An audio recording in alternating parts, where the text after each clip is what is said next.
Okay, my mic is on. Is my audio fine between my music and my mic?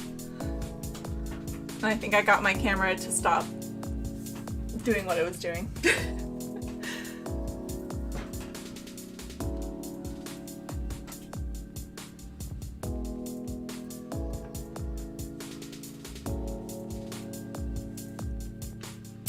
Also, let me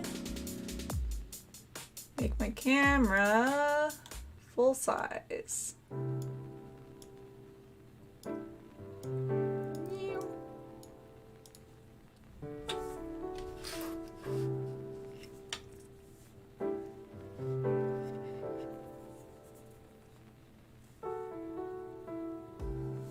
Good.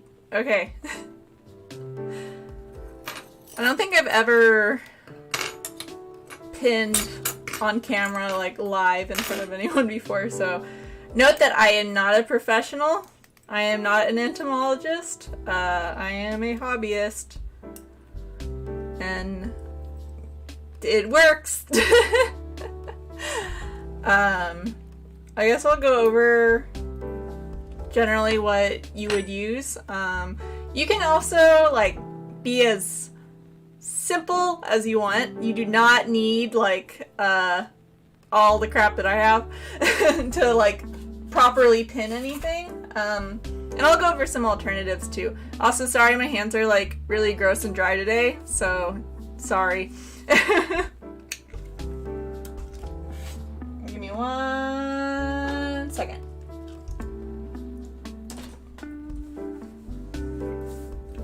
Actually, I'm gonna lotion my hands real quick. Oh, also, this is kind of a do what I say, not what I do. I recommend wearing gloves when you're pinning bugs, especially like moths and butterflies. But I am all out of gloves right now, and I wanted to stream, so we're gonna work with it.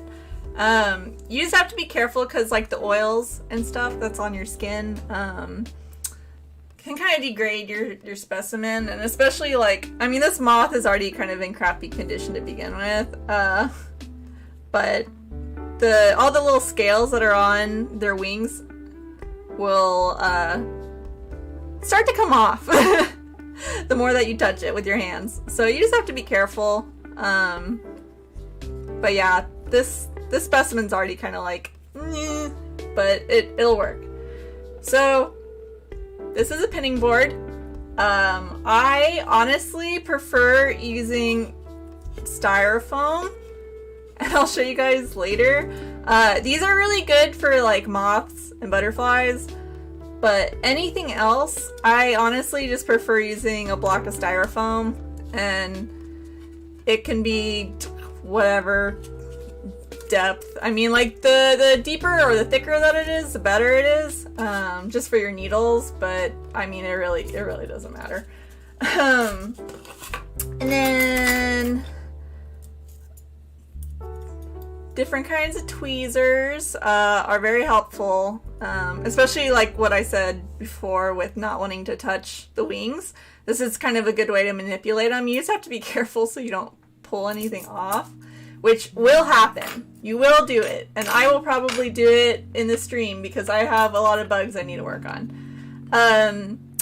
This is I don't remember what they're called, but you basically use it to position your bug kind of to the standard of like an entomology collection. So like the first one is for the specimen, and then you'll have like a label card, and the label card will have your information as far as your name, where you collected the bug, if you're the one who's, you know, either you find a dead bug or you decide to use a killing jar and collect your own bugs, date, and then any other information you might want to add.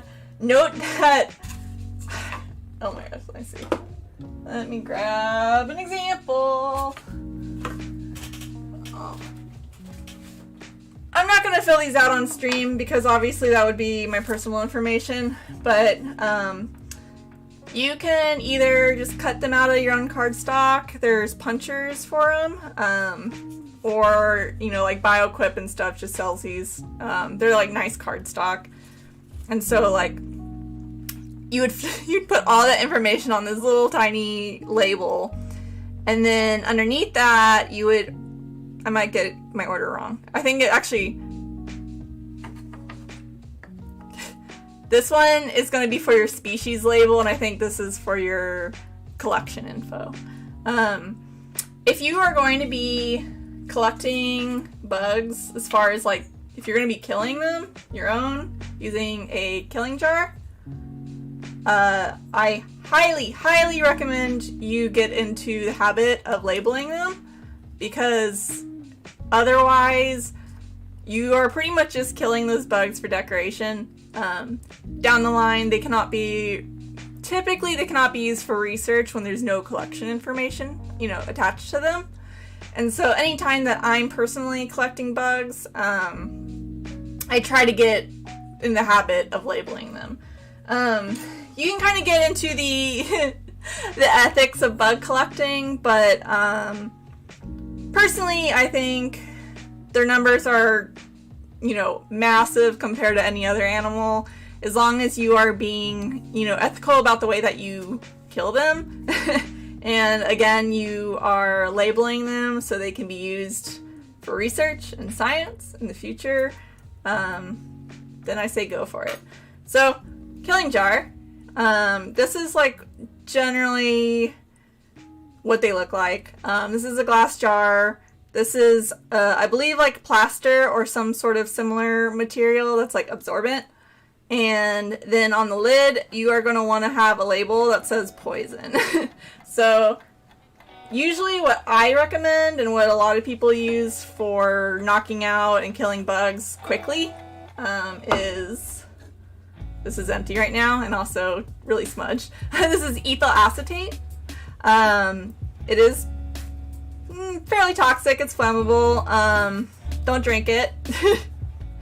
And basically you would just take a little bit of this, again this is an empty bottle, but take a little bit of it and you put a couple drops in here and it absorbs into the plaster, and then you put your bug in here and it will kill them pretty quickly. Some people do the freezing method. I don't personally think freezing is very ethical.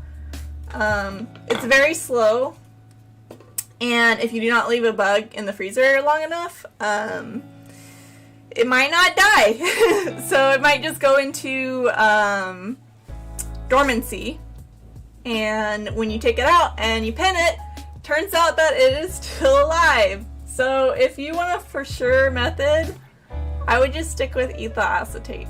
You can also use alcohol. So here's what like my DIY killing jar looks like. This was just kind of used as like, this was actually used for this moth because this moth was already dying and was not going to make it over the night. It was not doing well at all, and so I just got this together because that's all I had, you know, where I was. And so this is just paper towel, and I soaked it with alcohol. Or I recommend keeping it not like soaking, but like a little damp. And then just has to have like a tight sealing lid. So that's another cheap method. But if you are going to get into this as like a consistent hobby, I recommend either making your own. There's tutorials on how to make your own with the plaster bottom, or just buying one. These are from BioQuip. And then pins. So these are pins of different sizes. I mean, I don't know if there's like, oh, there's pins everywhere in here. I just kind of guesstimate what pin size, you know, works with whatever bug that I'm working on. There's probably more of a technical way to go about it, but not me. But yeah, like for something that's really small, you'd use something like a 0, 0, or 0, and then the bigger you go, the thicker the needle you want. or pin. So I'm gonna start. And I need to pick a needle. And so again, I am not an expert, but depending on the bug that you're pinning, there's usually like a proper spot to pin them. I usually just do it like in the middle of the thorax, but I know with like beetles and stuff, it's usually on the right side. Don't quote me on that. When you're pinning stuff, I recommend just looking up whatever the bug you're pinning is, and then pinned, you know, a pinned specimen or whatever, and you'll be able to kind of figure out like what way they typically pin them and go from there. But also, if it's your own collection, it really doesn't matter. You know, I just recommend don't pin in the abdomen, especially in like moths. Their abdomen is a little squishy. And another thing you have to be careful of. So this is the first time I've ever done a moth this big. This is a Sphinx Moth. I don't remember the exact species off the top of my head. But with some stuff like spiders, for example, spiders really don't pin very well unless you clean out the abdomen. They're very, very squishy abdomens, and so they'll shrivel if you don't, you know, again, empty out the abdomen, which is why little spiders, they're honestly better as wet specimens. But, I guess for these guys, everyone told me that they don't shrivel, so we're gonna find out. But yeah, so generally just try to keep it, and you have to be careful. I'm gonna be so sad if I break anything during stream. Yeah, like I said, you will break things. I have broken many bugs, and it is very sad. And I try to be as my brain, I have to like focus for a second. There we go. Okay.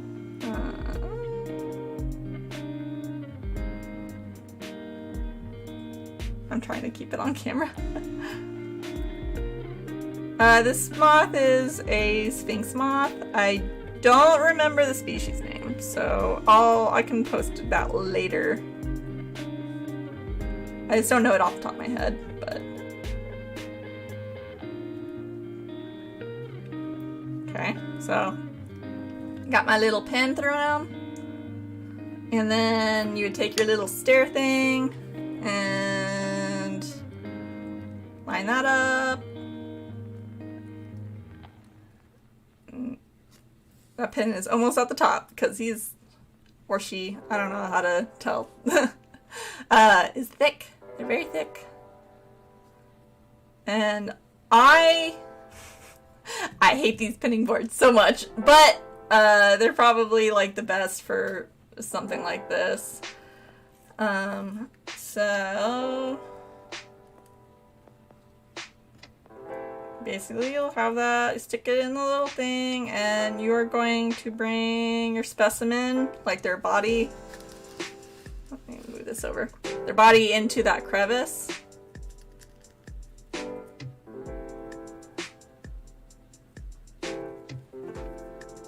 And then I have these little, they're pretty much like parchment paper, and you can use parchment paper or even wax paper to do this with, but these strips are just a little easier to use. It really doesn't matter. But basically, let's see what's on the tape.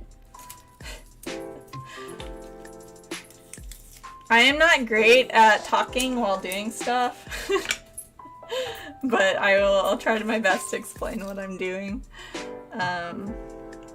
So grabbing that top wing, I am trying to get it placed, and it is going to be a pain. I can already tell. But yeah, one of the main reasons I don't really like these wooden boards is that, oh my god, they're a little harder to get things where you want them, because you can't pin through them. versus like the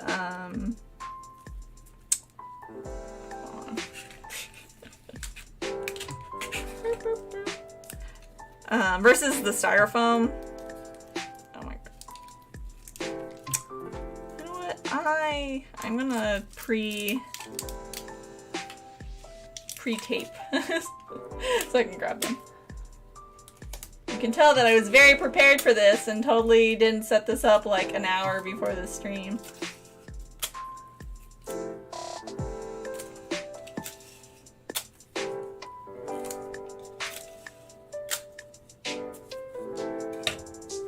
Alright, let's try that again.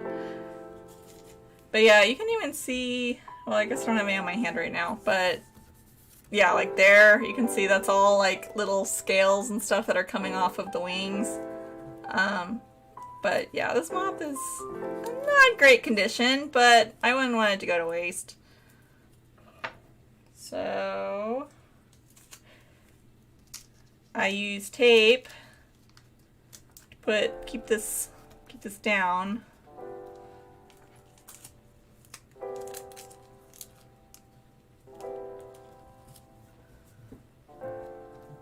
And oh my god, I'm trying to grab a pin that isn't messed up. All of these, like, they're messed.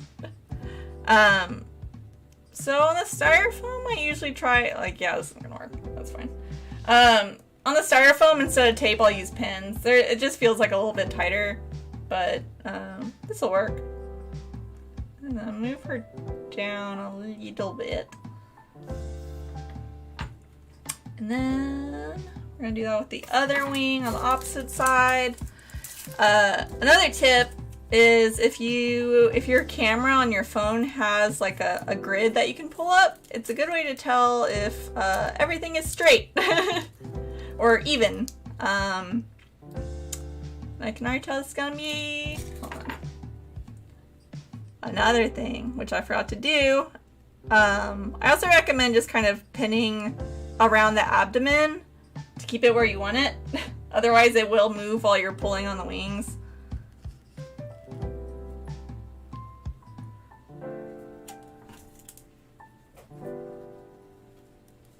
And I'm gonna be quiet for a little bit because I need to focus. But yeah, this moth is not the best condition, and oh my god, it is losing scales like nobody's business. Alright, so I like from above. I'm gonna try to get them, you know, about as even as possible.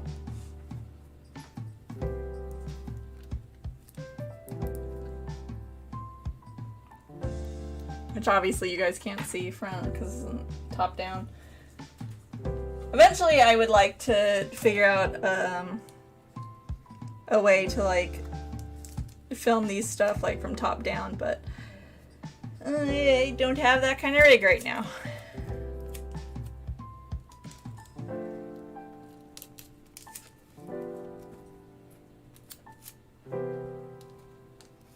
Also, there's probably easier ways to do what I'm doing, but this is just how I've always done it. Just cannot make my life easier.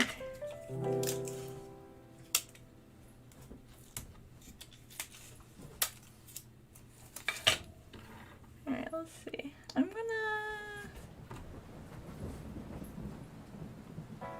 gonna move this wing up a little bit. Okay. That's a little bit better. And then... Alright, even though this wood does not like pins, I need to pin this here.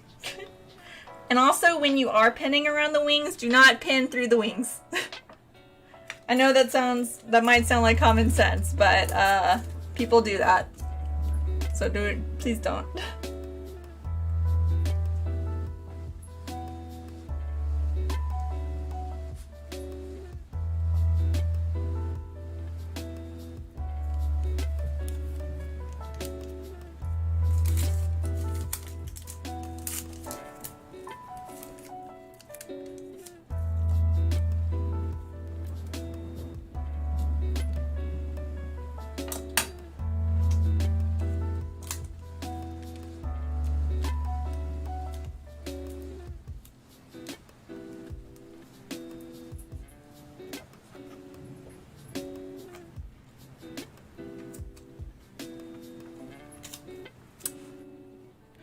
Stephanie. See you in a bit.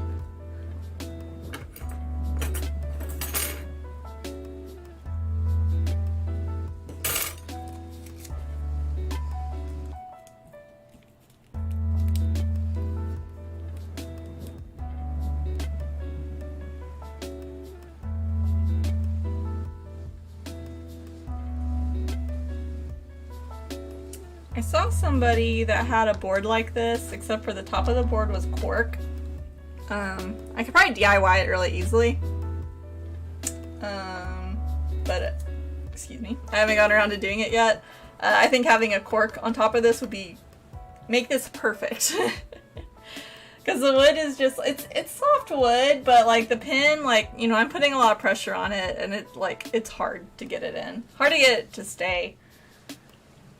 So it gets very frustrating.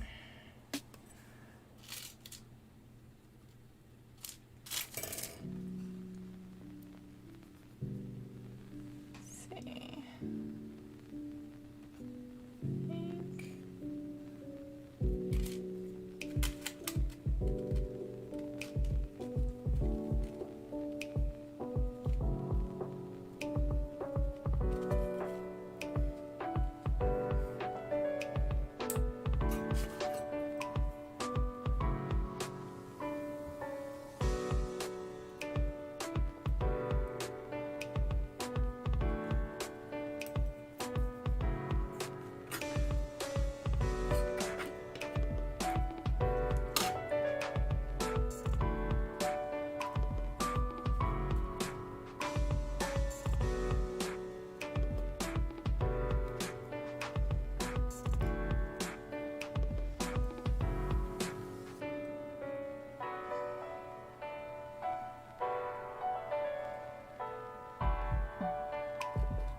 Tape, please, please. Give me a hard time.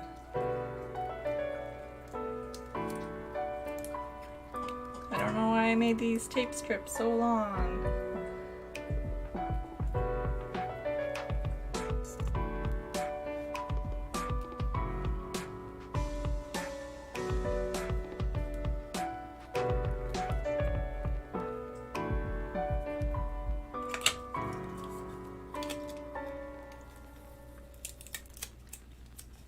So basically what you do is let it dry. Depending on how big your specimen is, it can be anywhere from like a day or two to like a week or two. But basically just put it somewhere safe to dry, keep it out of the sun, keep it in like a dry, humid place. And once it is completely dry, it will hold its pose, which is pretty cool. It's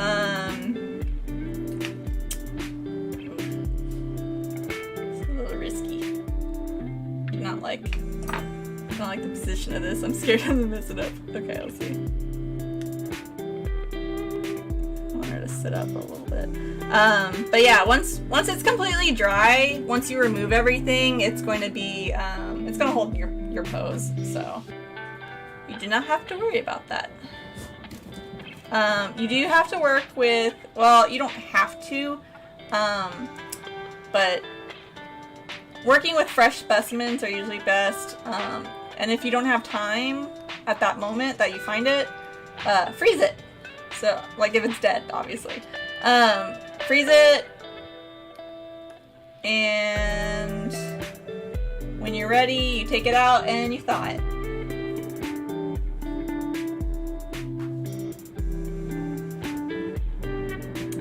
And if you have specimens that are already dried, so let's say you found a dead bug and it's already kind of hardened, you can make what's called a rehydration chamber.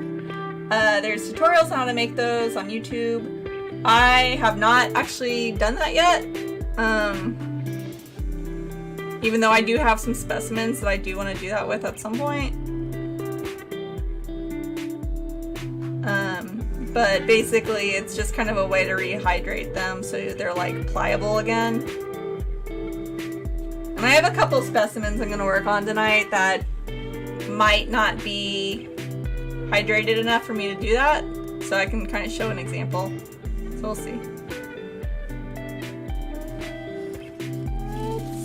Let me see.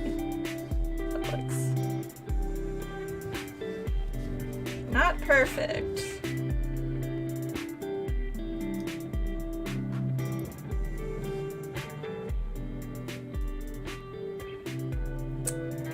This is gonna bother me. Let's see. Okay, that's better.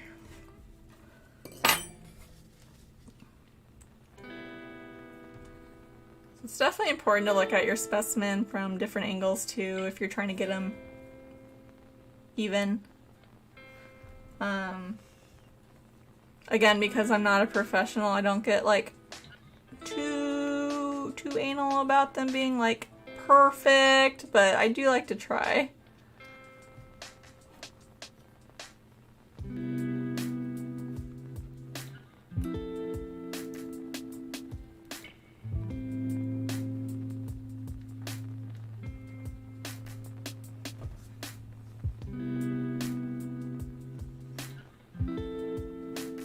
I just realized the wings moved. Okay. But this is like why I don't like this spinning board. But because of the angle, it's usually better for butterflies and moths. And I'm gonna try to move this wing without breaking it.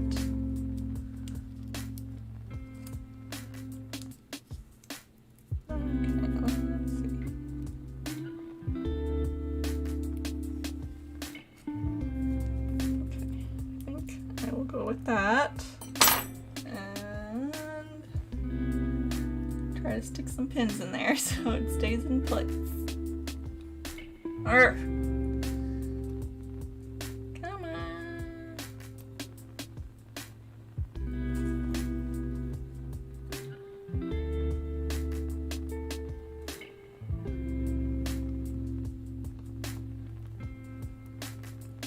Okay, hopefully that we'll keep that one where it needs to be. And then I need to move this one up. So, I have mounted flies. I can actually go get my bug collection. Just give me 1 sec. Depending on the size, I'll show you guys how you would do little things, like really tiny bugs. Yeah. Let me just get these where I want them.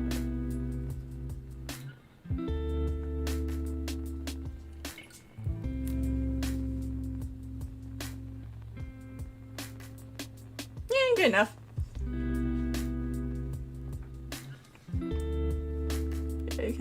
You can see that I attempted my best to get it straight. Let me get my bug collection real quick. And also a scrunchie for my hair, because it's warm.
I am back.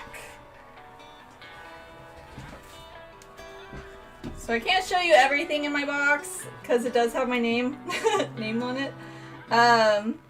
So here, let me grab an example.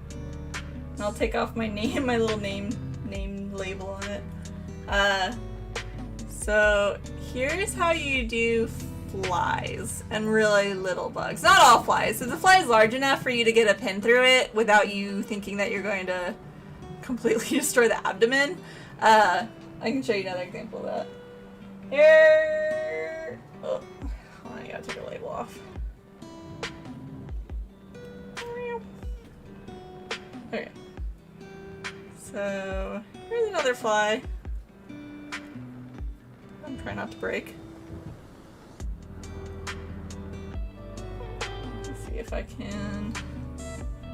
Oh no, I already broke a leg. It's okay. Yeah, these guys are really fragile. Let me see if I can zoom in. Focus. Camera does not want to focus on them. Asking too much. But yeah, so like a fly like this size, you know, I can get a pin through it.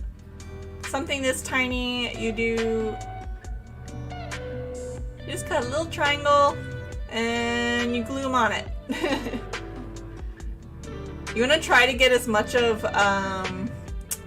or rather try not to get like a lot of the bottom covered, because that underside information is also important. So that's how you do little things. Let me stick these back on.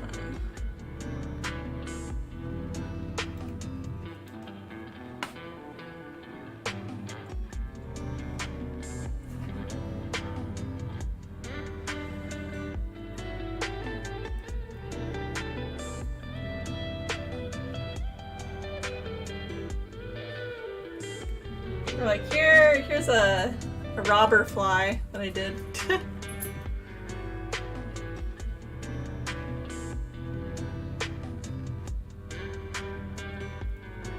Sometimes I make the legs look good, but not all the time. But yeah, I mean, you can do most bugs. The only stuff that you can't pin really are like any bugs that are still soft, you know, soft-skinned, for lack of a better word. So like caterpillars and stuff, you'd want to like wet specimen them. Here's a wheel bug.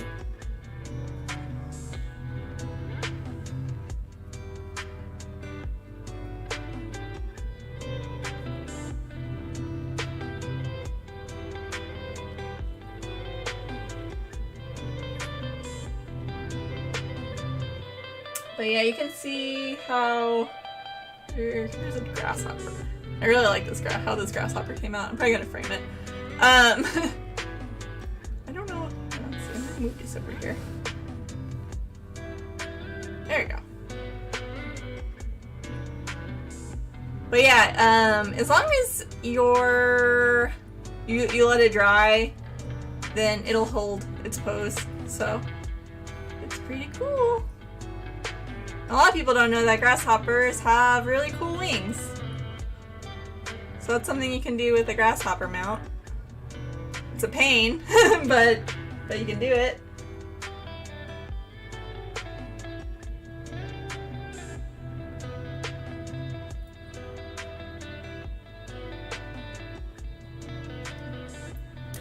Here's another. But yeah, it's really fun. I love bug collecting, and I think more people should get into it. It's a really, really cool way to learn about other bugs, or like the bugs in general. I like this one a lot. It's hard to see on camera, but they're very iridescent. This is a tiger beetle. They're really, really fast. But yeah.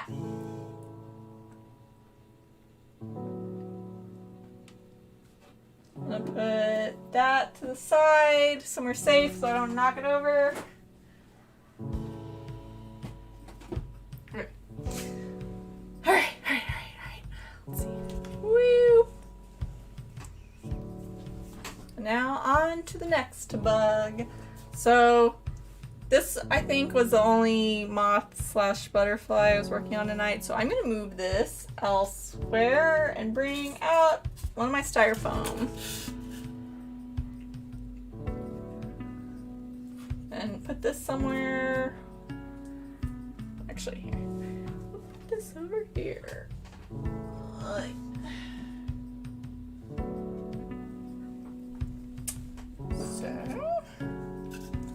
So here's a dragonfly that I was given by Stephanie, which I think something, no, that's not. Okay, I thought something broke off on it, but no. Or craniatology for anybody who might follow her on Twitter. She brought this one to me. If I can open this Ziploc bag. So we'll see. Hopefully this one works out okay. Dragonflies and damselflies have like really, really fragile like necks. Like the part that attaches their head to their thorax, and it's very, very easy to break it off. So I'm gonna try not to do that. And honestly, like, these wings are already like in a great position. I mean, I'll probably like shift them a little bit, but yeah, like this, he's already kind of a little bit dry. I had him in my fridge for probably a little too long, but yeah, so stick him there. And a good way to test if a bug needs to be rehydrated is check to see if you can move its legs. So I can kind of move his legs enough to like pose them. So I mean that's fine. It's not ideal when they're a little stiff like this, but it'll work.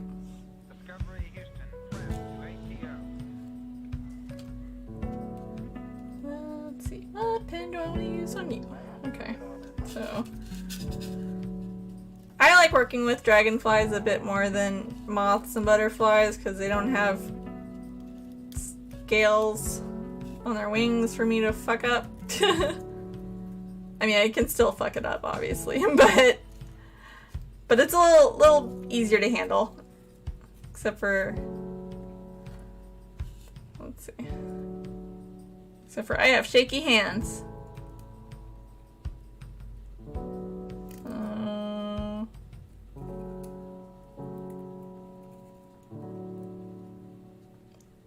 Try to get this as centered as I can.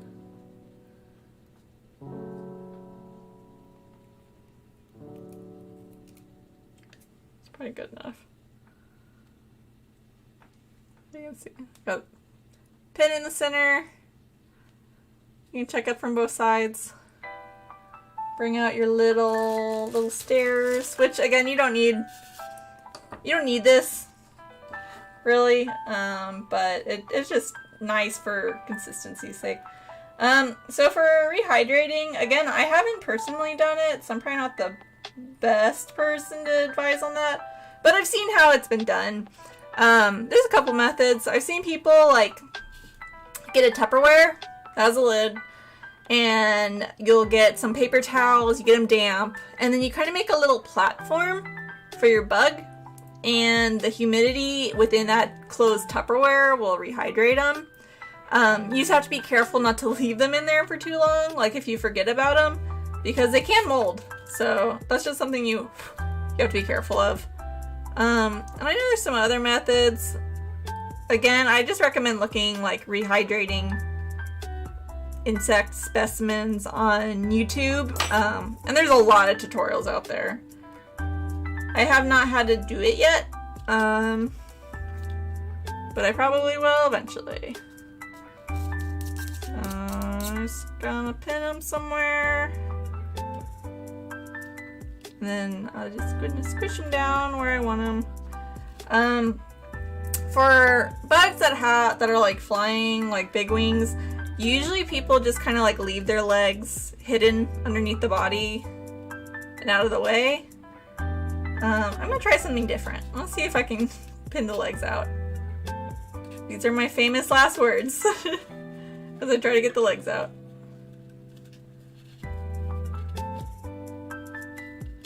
The legs are the things that I break off the most often.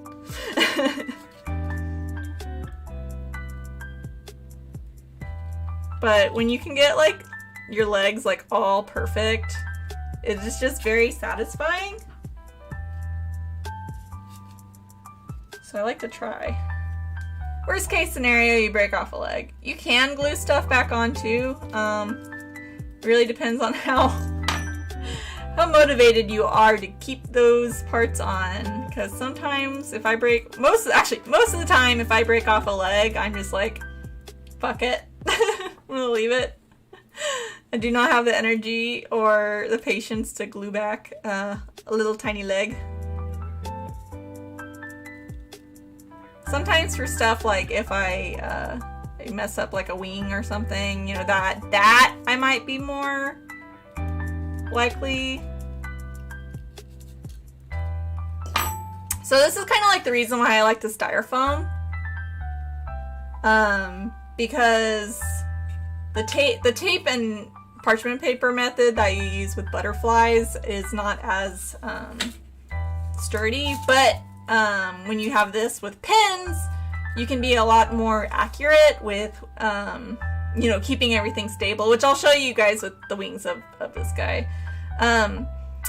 Another thing that you can do, and it's kind of like a good in-between of this and the wooden pinning board, is that you can kind of like carve out like a little divot in the cork, so you can kind of get that body down. So you can kind of see with him or her, I don't know, I don't know off the top of my head right now because I did not prepare.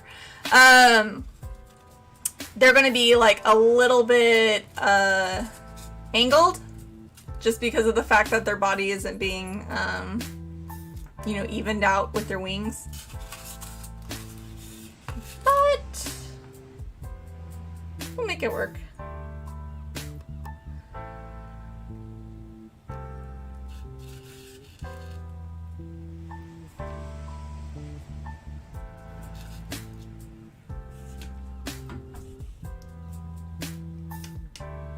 Yeah. Sorry, I'm trying to give you guys a little bit better view of this.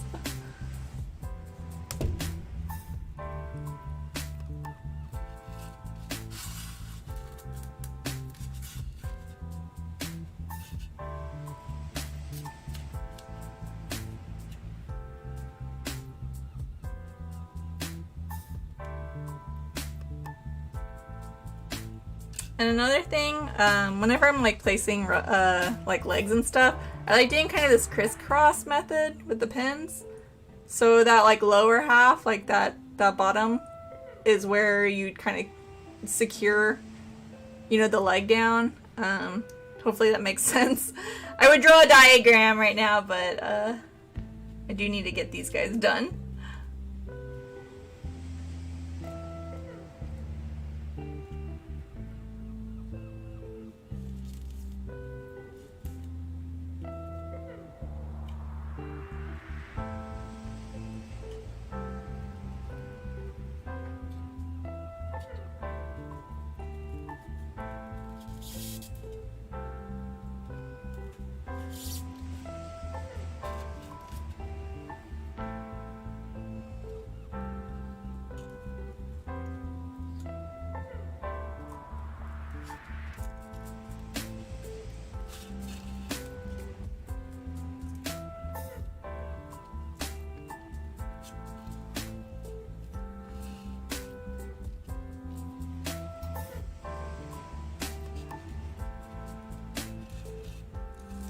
See, I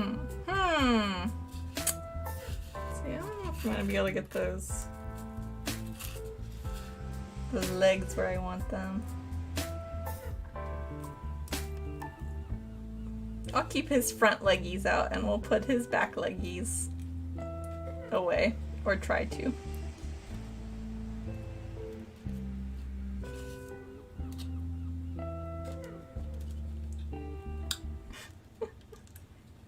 Get under. Please. Please, bug. Please.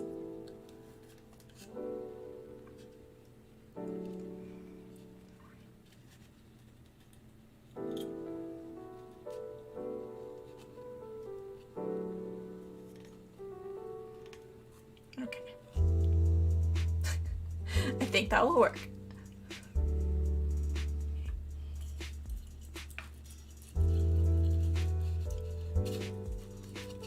Try to get the leggy. Okay. Okay. And so again, with that like crisscross method, you can also use it if you're wanting to lift things up. So like for his or her its abdomen thing, you know, I can use that to lift it up. Then the wings. So normally I would be doing a similar method, so I'll give an example. You know, I would put this over where I want it, and then you kind of like pin around it. Again, do not pin through the wing. Pin around it. But I'll show you what I mean. So you can kind of see that because the pins are there, it will secure it where you want it. But again, the problem, like I was saying, is that because there's no divot for the body to go into, the wings would be like, this is very awkward. The wings would be kind of like facing down rather than being like even with the body. So I'm gonna try something else. Only because these wings are pretty stiff and I don't really have to worry about them moving around too much. And I kind of like where they're at. So again, kind of using that crisscross, like little, it's kind of like a cradle the wing where you want it. I'm sorry, I keep trying to pay attention to my camera framing to make sure it's in frame, but I will try my best. So, you know, you can again use that to lift the wing up where you want it. I'll try to get this where I want it. See if I can get it to move up. See if this is gonna behave.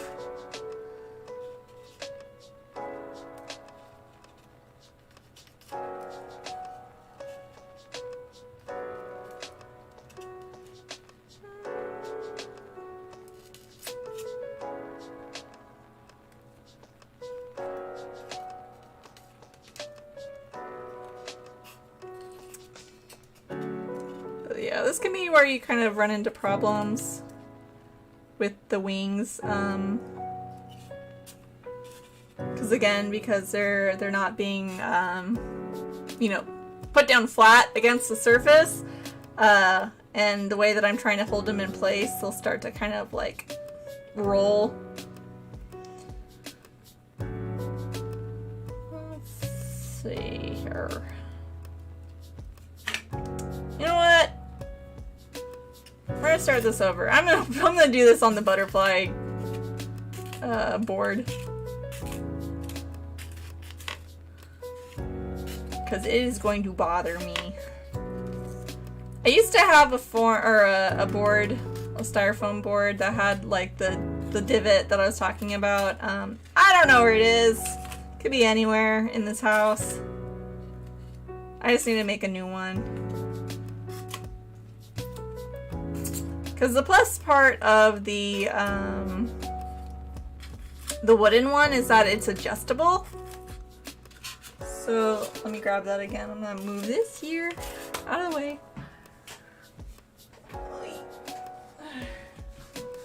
Try not to mess up my moth. Alright, that's back.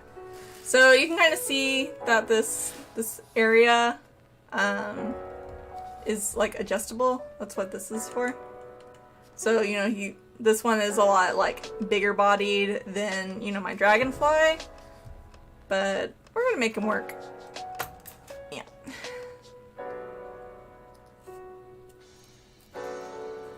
So, try to get him where I want him.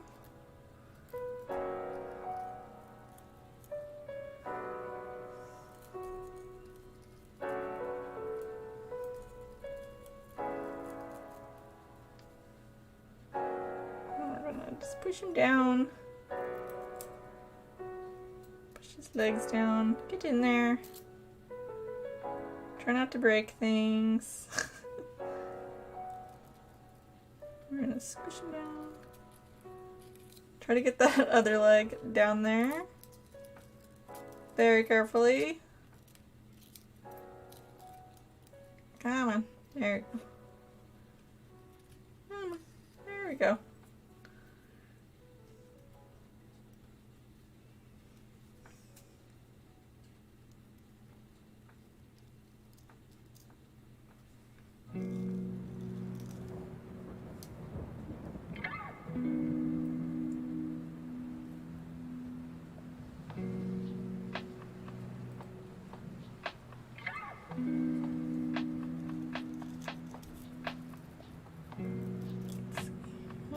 And get him centered as I can.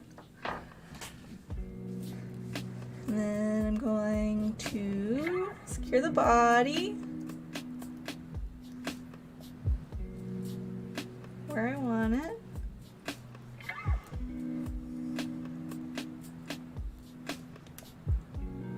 Put those leggies down where I want them. And I broke the foot off. Ah! Okay, that's fine. It was going to happen. That's what I get for messing around with it too much. Oh my god, I almost broke the head off. I was gonna... So much anxiety. Bug pinning can be really relaxing or it can be really stressful. So, just a heads up. It really depends on if your specimen decides it wants to be nice or not that day. And this Dragonfly decided he didn't need his foot anymore. And just yeeted it, so... Thanks!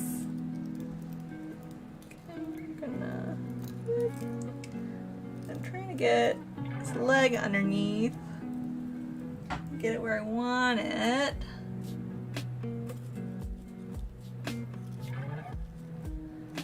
What is going on with the leg? Oh, I see, okay.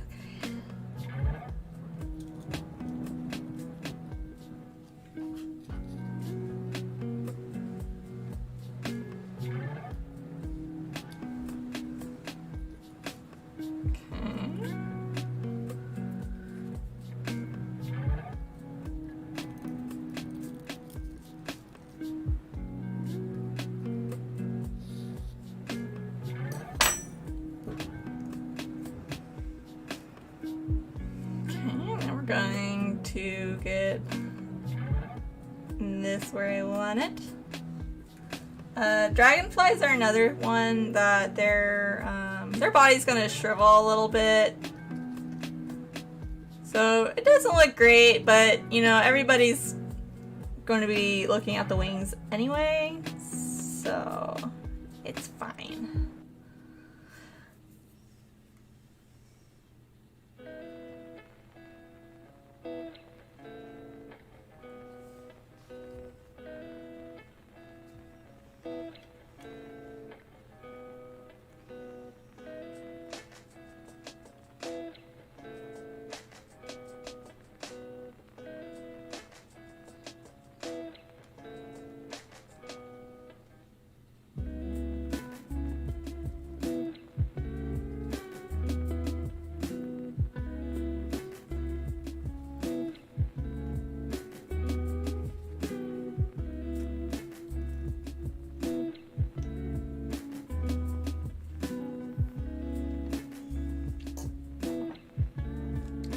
find that their heads are a little hard to get centered. And honestly, I just like don't really bother because their heads can twist a lot. And I'm kind of like, you know what? I don't want a chance breaking it off.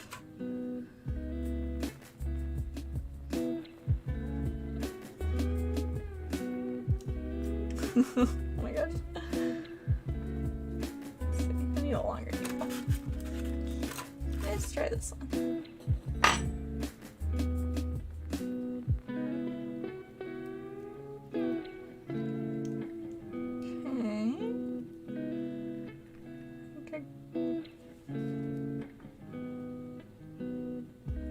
Alright, so you can see with the body where I have it at now.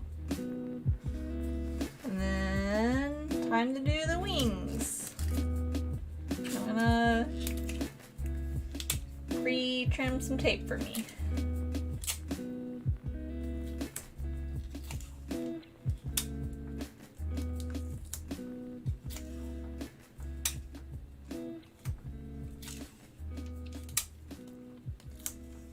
By the way, you are not putting tape on the wings, you're just using it to tape down the paper.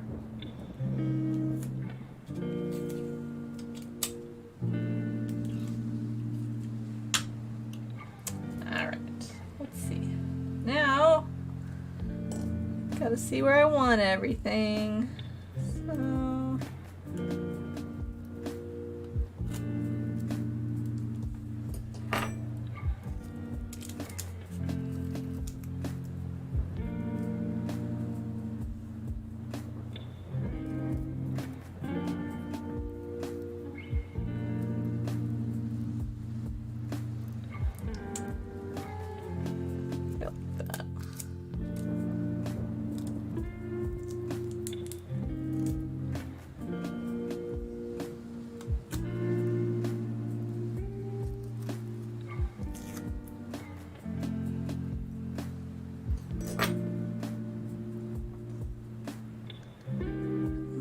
Go back in. Attempt to pin. I think I just need thicker pins, honestly. There we go.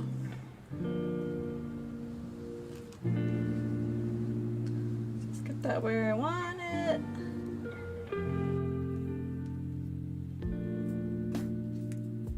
Also, I do recommend, you don't have to, it just looks nicer. I recommend getting insect pins at least for pinning the pin that goes through the body, the one that actually stays with your specimen. Any of the other ones can be like obviously I'm using, you know, these sewing pins. But yeah, for those, you can use whatever you want.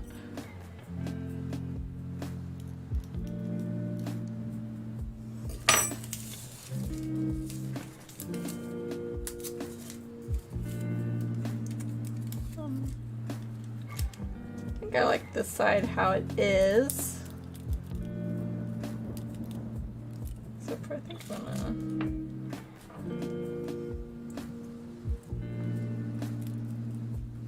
gonna keep that down, and then I think I'm going to move this one up a little bit.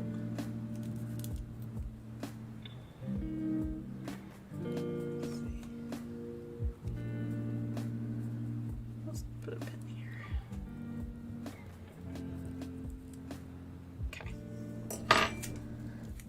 Stay where I want it.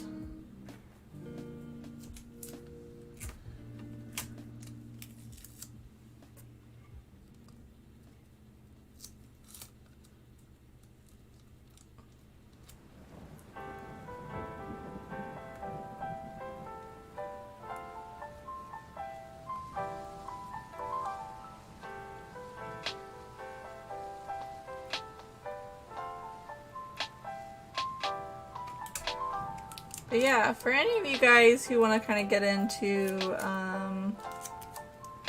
dead stuff preserving, I think bug pinning is a really, really great place to start.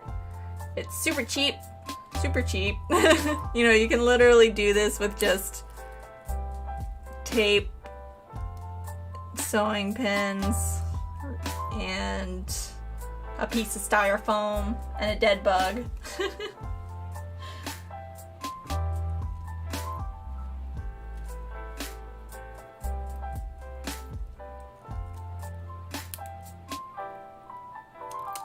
Oh my god. Please behave. But yeah, you can see what I mean is like this wood is so stubborn that I cannot keep these needles in it. That's why I like styrofoam more. But these make for better like flying specimens.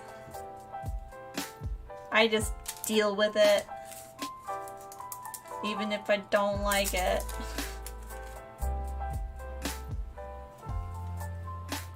Okay, and now we get this one to match as best as I can.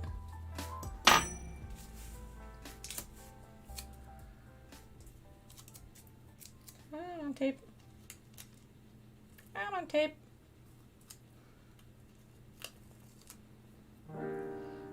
I like being able to pin through the paper too a lot more just because it's just more secure and it's quick. I don't have to be fiddling around with tape, not wanting to work with me.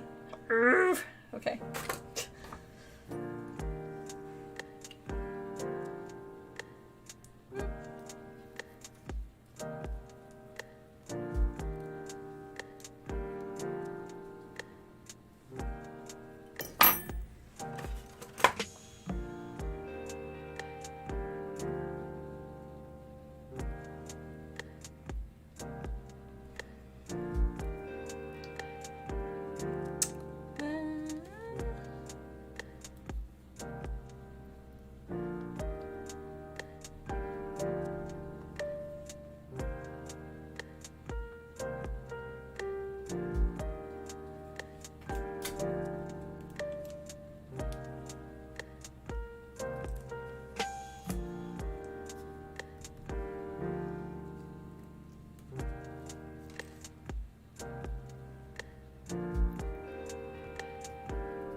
And we do the same thing.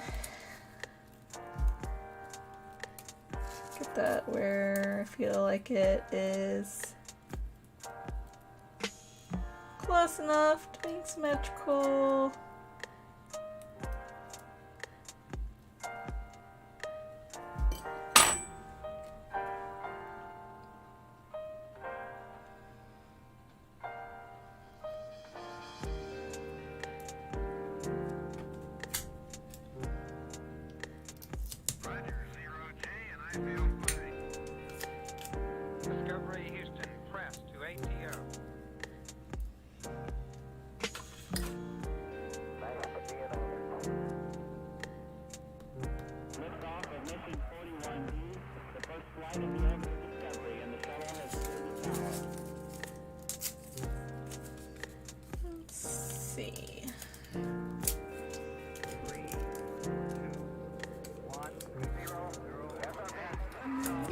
Down there.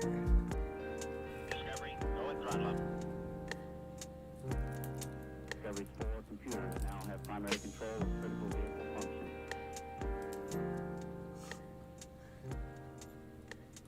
Then you gotta play, don't knock over other pins. Oh my god. Okay.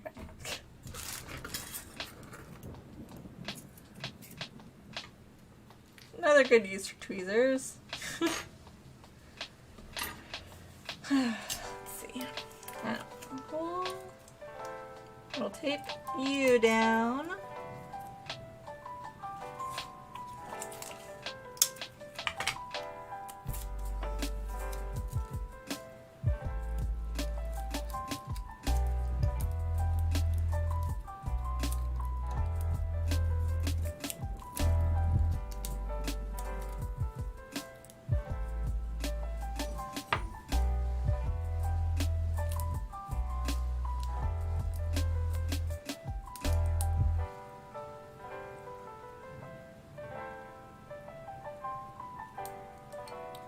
stay.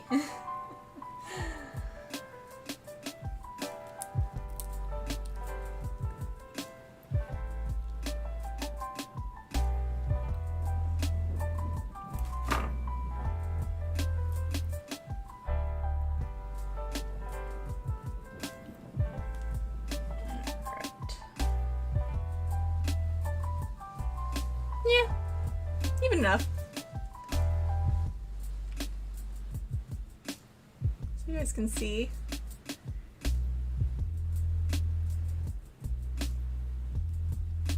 Alright, now I'm gonna put this away because I think everything else that I'm working on is not flying.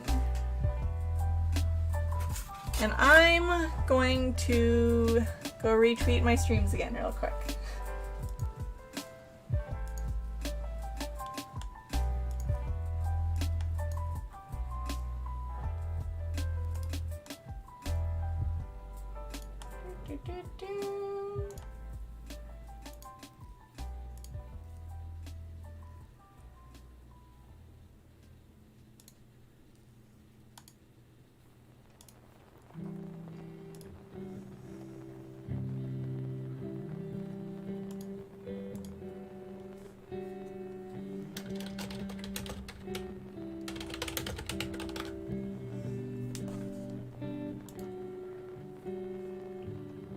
Okay.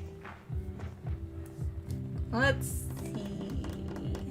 Let's see if you guys are thawed yet.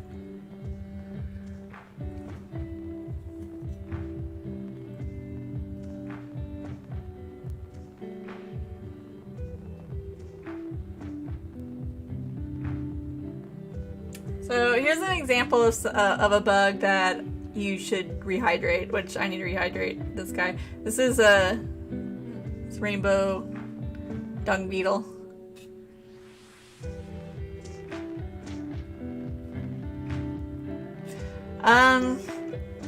So stuff with bugs is really that's a whole thing. So similar to other specimens, you have to be kind of conscious of where these bugs are coming from. So one, if you're in the US, I don't know what country you're in, but if you're in the US, try to stick with the US seller. And then two, look up the origin of that species and where it came from. So if, you know, again, kind of like the bat specimens that I've talked about before that are like unsustainably sourced in Indonesia and China, by looking up where that species has come from, and if this person has a bunch that are from, again, like it's usually Indonesia, I would probably steer clear of that,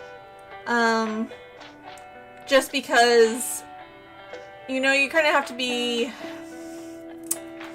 it's hard.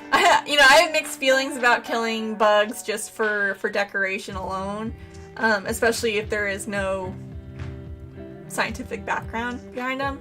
The only, I would say an alternative to that are like farmed insects. So if a place has like a butterfly farm, or you know, they're all captive bred or something. You know, you've probably been to like those butterfly gardens at some zoos and stuff. Finding someone who sources the bugs that they sell that way, I think is a kind of a good ethical way to get bugs that you're just using for decoration. If you are ever suspicious, I recommend asking the seller. Go to the seller. Obviously the seller can lie to you, and you kind of have to judge based on their response. So if they're just like, oh, these bugs are farmed in Indonesia and it's totally sustainable, but then they don't know the farm the bugs came from, there's no way of verifying that those bugs weren't just taken like by mass from the wild just for decoration, just for, bug collecting hobbyists. Versus if you can make a connection with somebody who can tell you where they source their bugs, or at least enough where they can be like, I get mine from this butterfly farm in, whatever state. It's all captive bred, I can give you enough details where you're like, oh, okay, I can kind of trust that. And another thing you have to be aware of, sorry, this is very long. Like I said, this is you're opening a box here. So with bugs, like captive bred bugs in the US, you do have to have usually a USDA permit to be raising and breeding a lot of exotic bugs, especially butterflies and moths and giant beetles and stuff. So all those exotic bugs. And again, I'm speaking from a US perspective. I don't know how other countries, handle this, but you just have to do your research based on that.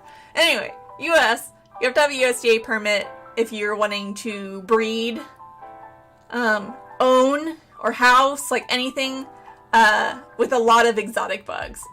This isn't the case for all, because obviously you can keep tarantulas and centipedes, and I heard that 3 species of exotic beetles were taken off the ban list as far as being able to own it as a private, keeper that doesn't have a permit. That aside. You just kind of have to do your research and ask questions. That's the main thing that I kind of recommend for everybody, is that asking questions with your sellers or the people that you want to buy from, and kind of gauging how they respond, and then at that point, obviously, again, they can lie. They can be really good liars, but you did your due diligence to try to get as much information as possible and make an educated choice if that seller is somebody that you want to support. So an example is that there's someone I really like buying skulls from. And they have a lot of really unique stuff that you normally don't find for sale. And so anytime I'm going to buy something from them, I ask them specifically, how did you get this skull? Where did this come from? So I have a lot of African bird skulls from this person. And before I buy him, I message him and I'm like, again, where these come from? Because again, they're not something you usually find. They're not endangered. These are all least concern. Their populations are great. But, he'll give me a really long email being like, these are from a retired research collection. Within that research collection, those were taken from a private aviary in Arizona. These are all captive bred birds, so the information is really thorough and kind of you can kind of connect where these animals originated from. And I'm sure if I pried even more and I was like, okay, what's the name of the aviary, he would tell me. But I feel like at that point, just the fact that he's given this many details versus someone who's just like, oh, it's ethically sourced, and then they just leave it at that, But yeah, I don't have a great I don't have a recommendation for bugs, because pretty much every single bug I work on is either a pet, a pet that's passed away, or is one that I've taken myself. And that's another reason why I know it's hard for some people, but I kind of like being able to know where this animal was taken, how it was taken, in the case of bugs. It was taken by me, and I know that I did my best to give it a humane death that was quick, and I know that I'm not over collecting versus supporting somebody that could be over collecting. And there's collecting for the sake of collecting and selling, you know, all these bugs. So that's just something you kind of have to figure out for yourself. I know it's not like the clear-cut answer, but that's just kind of how it is with these things, especially when you're wanting to like discuss like sustainability and what you consider ethical. So at this moment, I haven't had the chance to really research in depth any bug sellers, which is why I don't have any, you know, from bug sellers. If they have like, and again, like the biggest red flag is just like see where these bugs were, like their origin, like where are they native to, and if it's like Indonesia and China and Malaysia, I usually avoid them. You know, if they can't tell you, unless they can tell you like where they were captive, these species that like from those countries were captive bred in the US or wherever you are.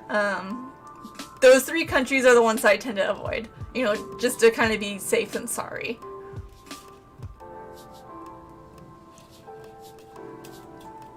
Yeah, yes, so exactly that.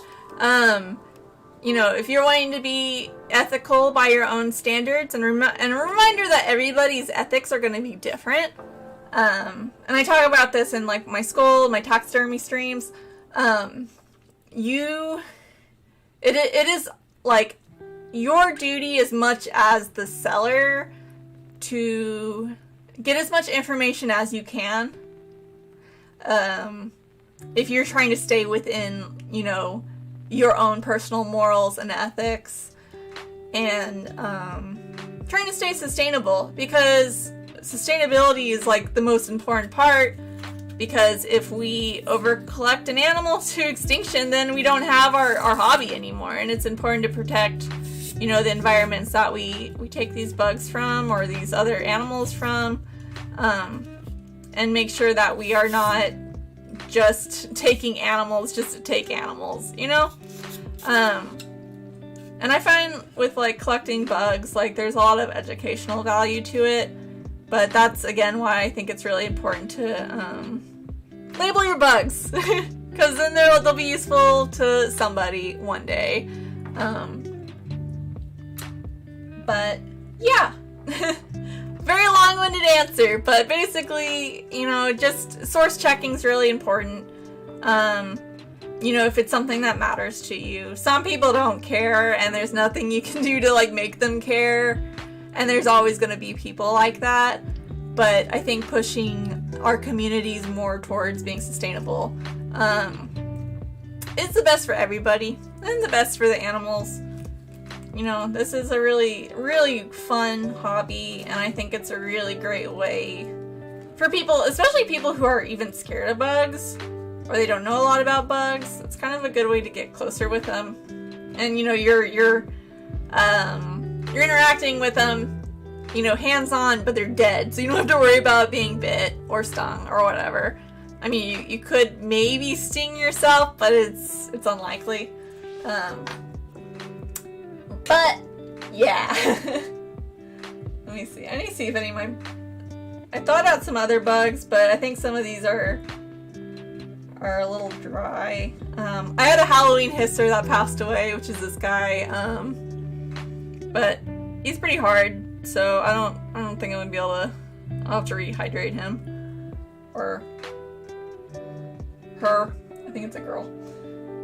Let me see. Up here. Okay, I think this one will work. Okay, there we go. Okay, I have one that works. So this little guy, I'm really bad at sexing bugs, so I'm just gonna call it, I could be totally wrong. This is called a warrior beetle. So this was actually a pet of mine. He lived for a couple months and passed away, and I kept him because I would like to preserve him. And so you can see, like, I can move his legs pretty easily, you know, without him being stiff. So this is like an example of like a bug that I feel confident that I can pin. without breaking off too. I spoke too soon. I broke off an antenna.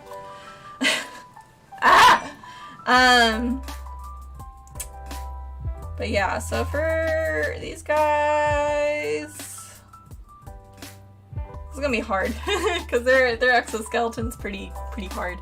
I'm gonna look up something real quick. Let's see.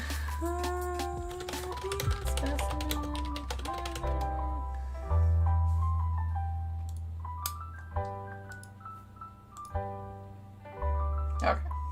So I guess for these guys, supposed to pin them on the right side of their abdomen. I am so scared to pin through this. Let's see. This is a great way to like break specimens too, especially the ones that have really hard exoskeletons. And watch them to like break through it and then pin through my finger. Actually, let me see. I wonder if I can open up the wing.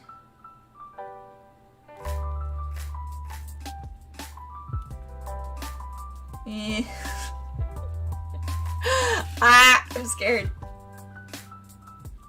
I really like, I love beetles, but like pinning them gives me so much anxiety because you have to like, oh my god, okay.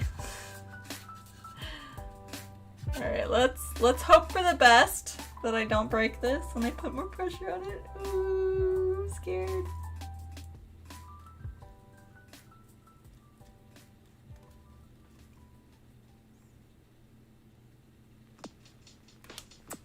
See if I do a thinner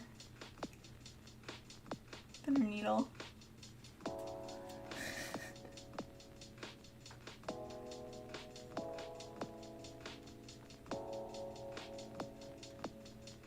Oh my god, it's so hard. Oh, I think I did it.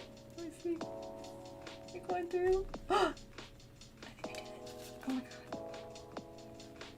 Okay. I think I need to reposition it. Oh my god. Literally so anxiety. Oh my god. Come on.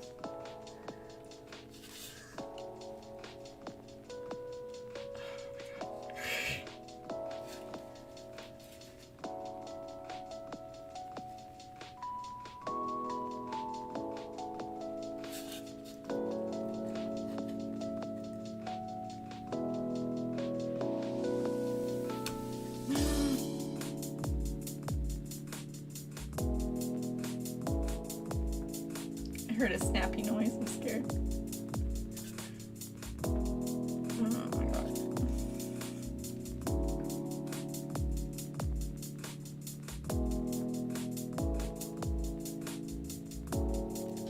Damn. Now I want to go through. I'm trying to be like as delicate and as hard. Oh my god, please don't break. Please don't break. Why won't you go through?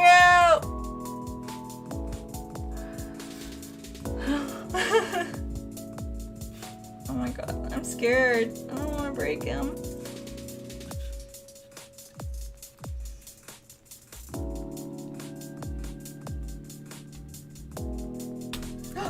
Did I do it?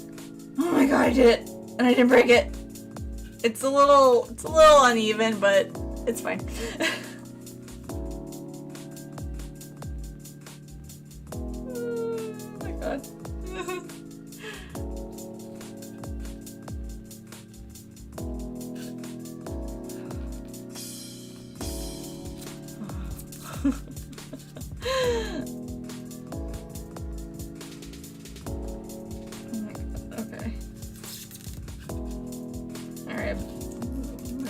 Little beetle friend.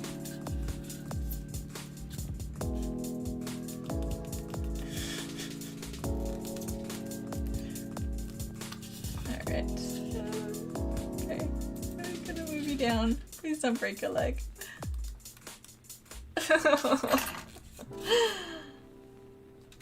There we go. Okay. I think that's good.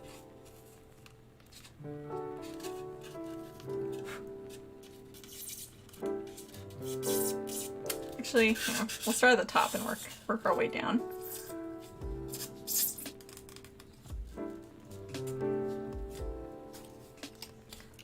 You guys can see me stress. I'm like, oh yes, bug penning is so fun and not stressful at all. And then you ask me to do a beetle. And then I'm like, oh my god. Opening up the wings of beetles too is terrifying. Because you have to like open up the wing cover and you pull it up. And it will make a snapping noise and it'll sound like you broke it, but you didn't break it. I hate it. Same with the grasshoppers too. They do that too, and I'm like, oh my god.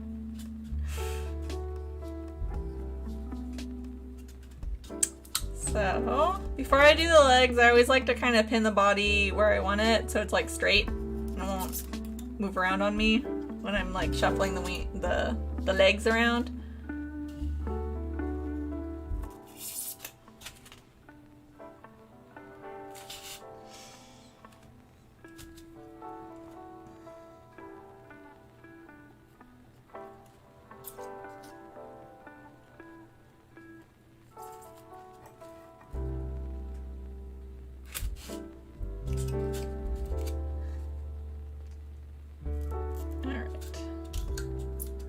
He only gets to have one antenna because I broke the other one off. I do not want to glue that on. Gluing on like the little tiny stuff like stresses me out so much. It's not even that it's like always hard. It's just my hands are not that nimble.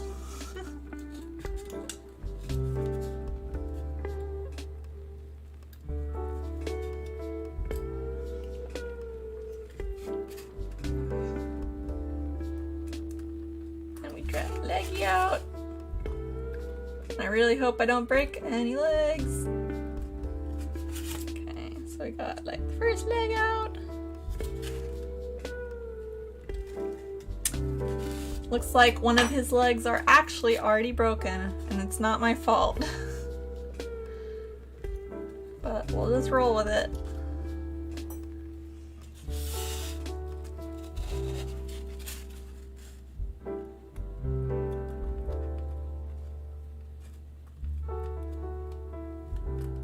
Trying to shuffle his little feet out. Also, bug feet will catch on everything, so be wary of that. They usually have like 2 little toes, and they will grab they will grab things, and then you'll break off their legs, and then you'll be sad.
That pin out, put it in front here. Alright. Let's see if I can drag this leg out and not break it. My hands are just so shaky.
Find ways where you guys can actually see what I'm doing. Let me see. Can I zoom in? No.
To get specimen legs like perfect is very hard.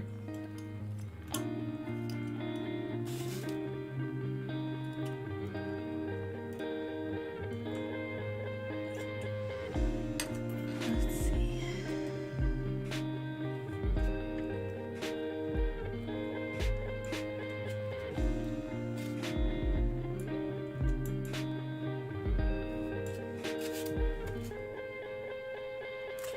Not perfect, but it will do.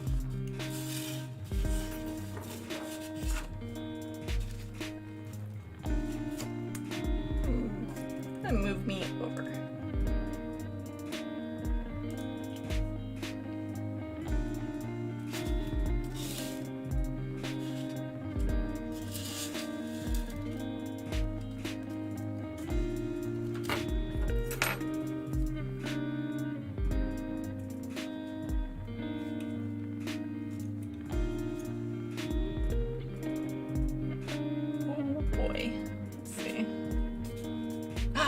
Oh no, my light!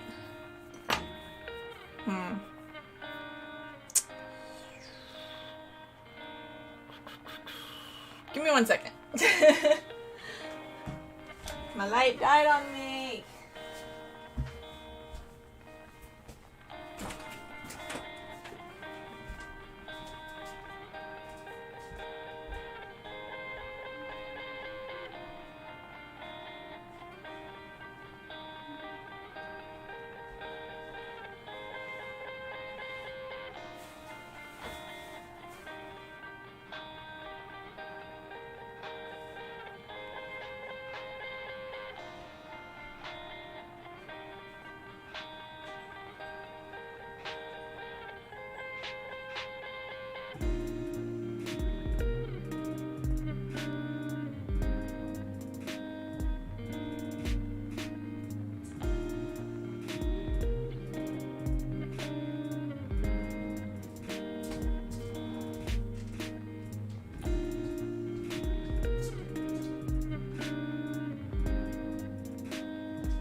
Well, I don't know where my backup light went, so I'm gonna use my LED lantern. Oh no, it makes the light flicker, that's gonna be a problem.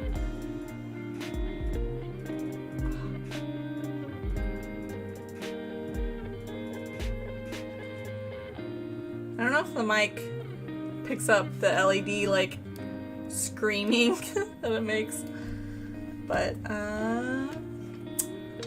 we'll deal with that. I don't know if my mic's gonna pick that up.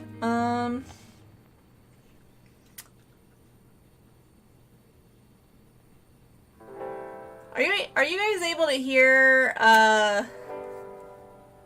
the kind of, I don't know how to describe it. It's a very like high-pitched noise that LEDs like to make. Because I can hear it, but if you guys can't hear it, then I can deal with it. It's very, very painful noise. But maybe the music will cover it where you guys won't hear it as much. As I do, at least.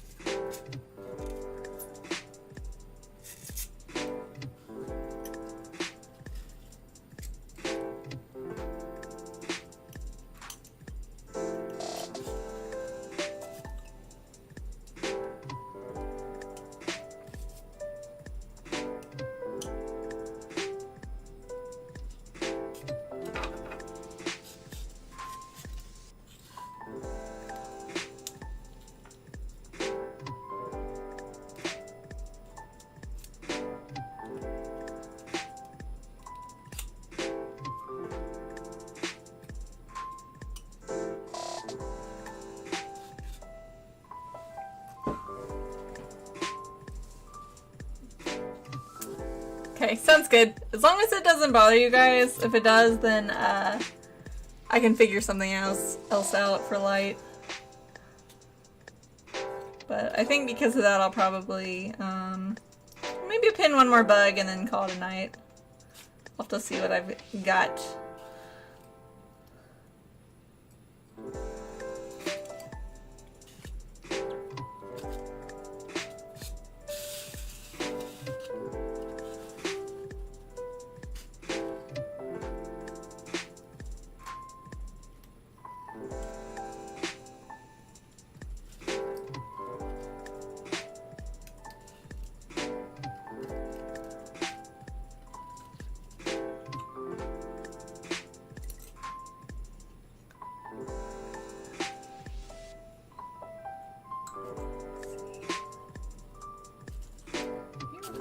Problem.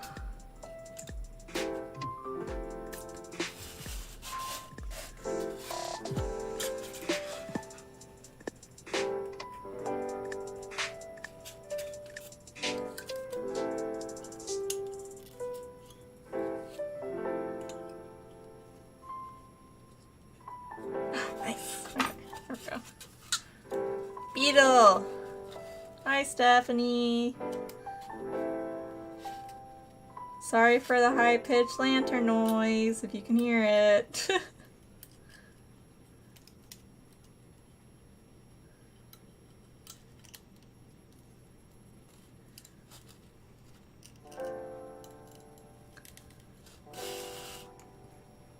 I don't know where my backup light is, but clearly I was very prepared. Oh, actually.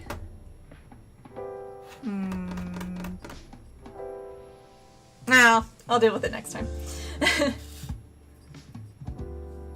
But yes, there's Beetle with his front leg broken, but that's okay. Alright, let me see what I've got. Yeah, I've got my Clad Beetle. This was also a pet. He looks like he can be. And this is another Beetle that's gonna be very scary to pin through. But I'm gonna try. Alright, let's see. Just hope I do not break legs.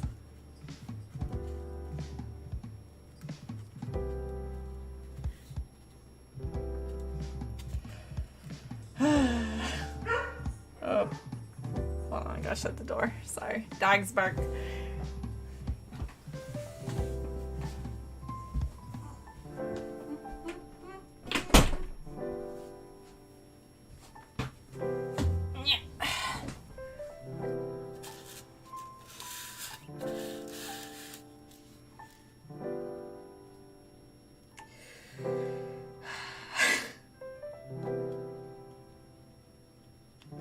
We're pinning through these guys. Beetles. It's just like not fun. I'm trying to think if a thinner needle or thinner pin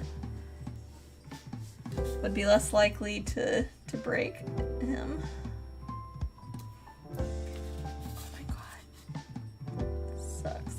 Okay, that's not gonna work.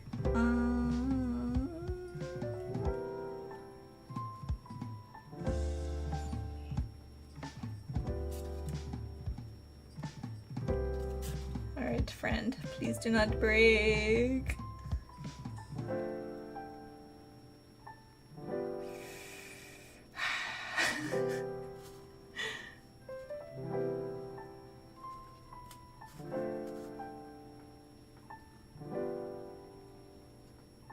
Oh my god. I can't get it through. They are called Clad Beetles for a reason.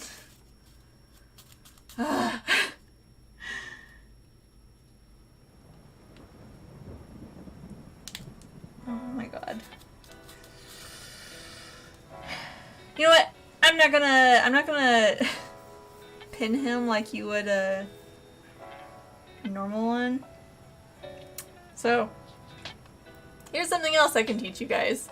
If you're ever wanting to make like a display, think like, you know, those little like micro terrariums or whatever that's just like, you know, has dry preserved moss and stuff in it. You can pin bugs in like positions and stuff for those where you don't even have to you don't have to pin through the body at all. It's mostly just the same concept, you just don't put a pin through it. So when it dries, then you can kind of like stick them where you want them. And that's what I'm gonna do with this one, because trying to get a pin through an Clad Beetle, I don't want to take that risk right now. Sorry, I need to remember, this is gonna be so much better if I get like a top-down angle. I don't really have the space for that right now, because I'm actually just like doing this on my computer desk. But one day I will. And then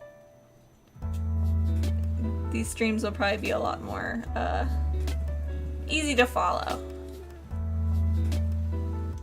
Oh, he has a little antenna. I didn't realize that was there. Let's see if I can get the other one out. Is the other one broken? course it is! Other antenna is broken, so that is not going to not be symmetrical.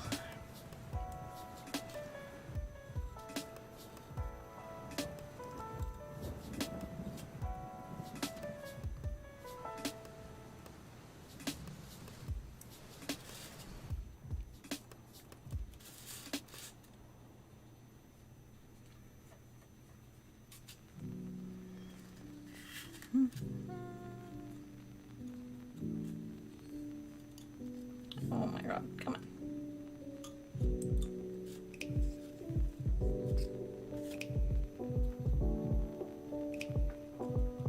But yeah, that's another part. When you don't have them pinned, like actually pinned, you know, through their body, they'll wiggle around a lot, and it's really hard to get them to not do that. I think what I'll do, yeah, let's see. Let's try this. Keep you still, friend.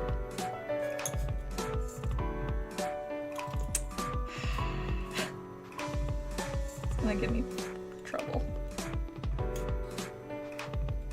And then I'm gonna do this. And come on. Get out of my way. Alright, stop moving, please. Let's see.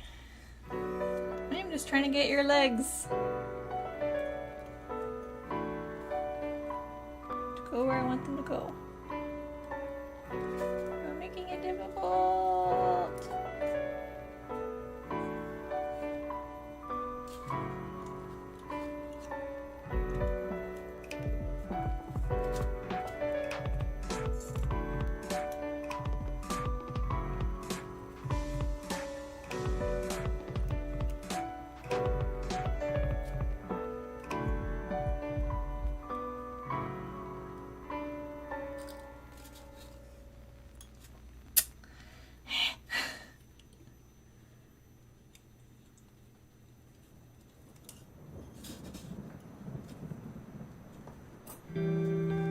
Already tell that this one is not gonna wanna behave the way that I want it to. But I am going to try.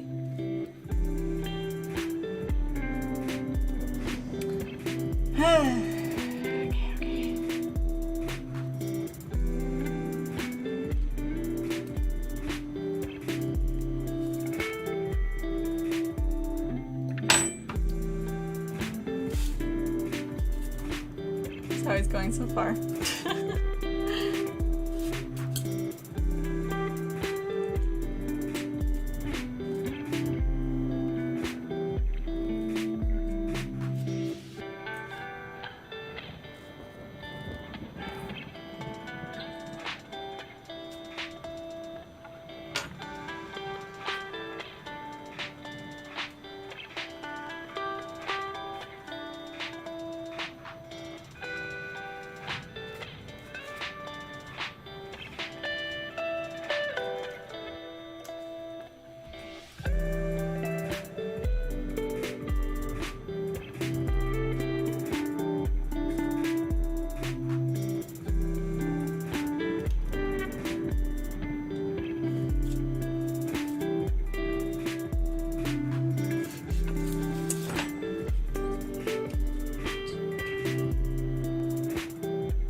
challenge that I do not appreciate.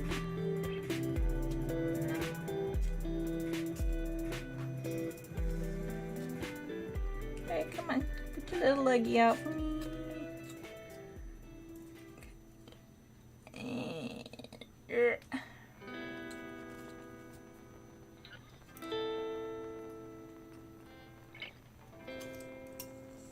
Oh my god, so many pens.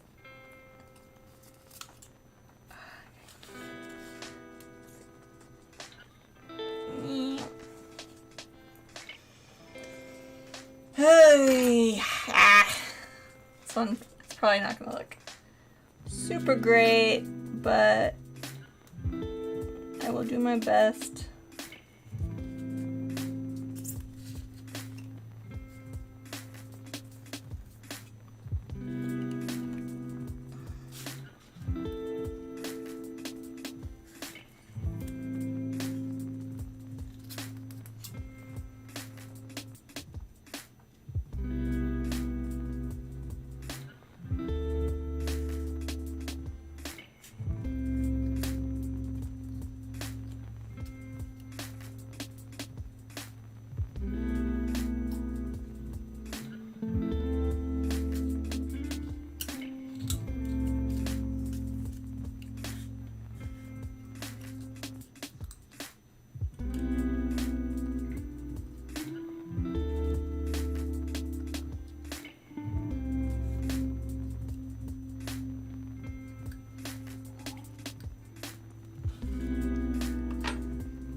Perfect, but not terrible. Obviously you cannot see what he looks like very well under all these pins, but it's not too bad.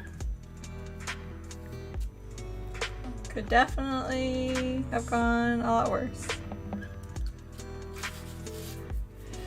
Let's see.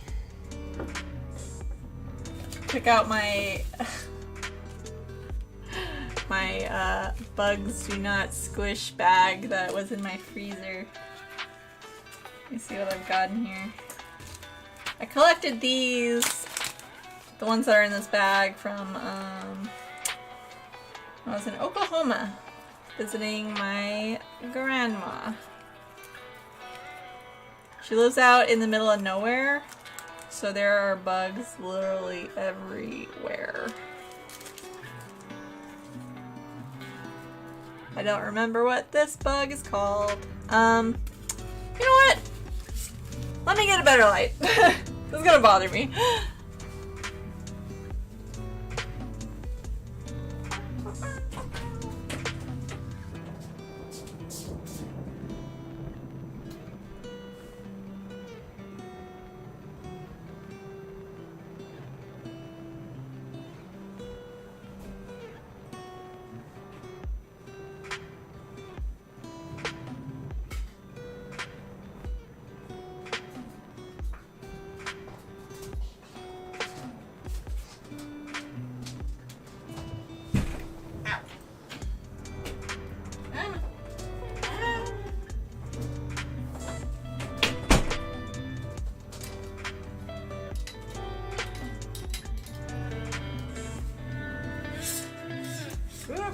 me do that.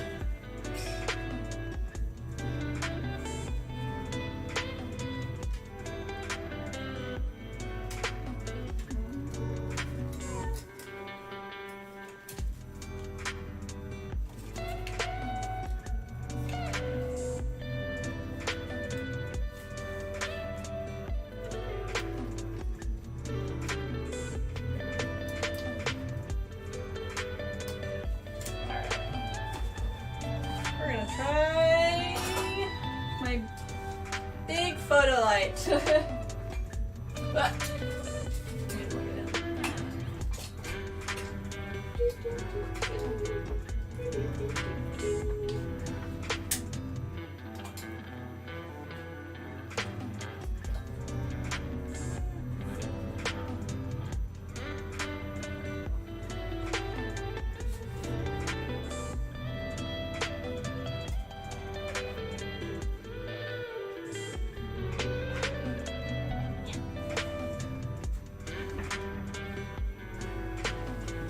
Now I can take away my very noisy lantern.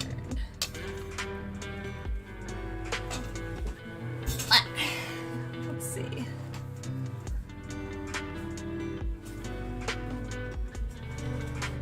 This light is huge. Let me see. Does that work?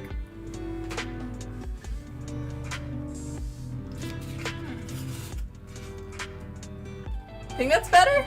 I hope. Hope that's easier for you guys to see. Whoa. Goofing. There we go. Alright. So, hi zoom.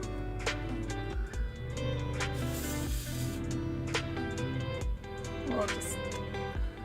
I think this one I will be able to get a pin through.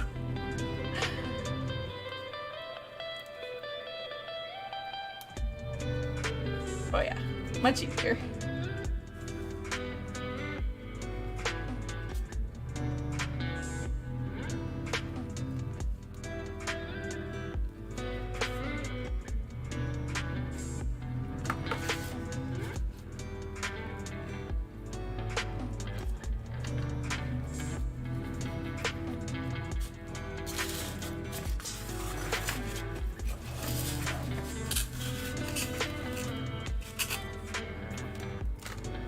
My stuff back.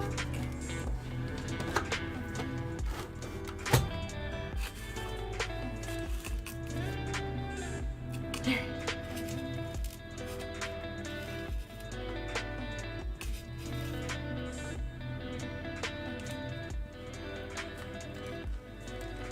And this one actually has its antennas. And very cool ones at that.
See how I'm gonna get this leg out.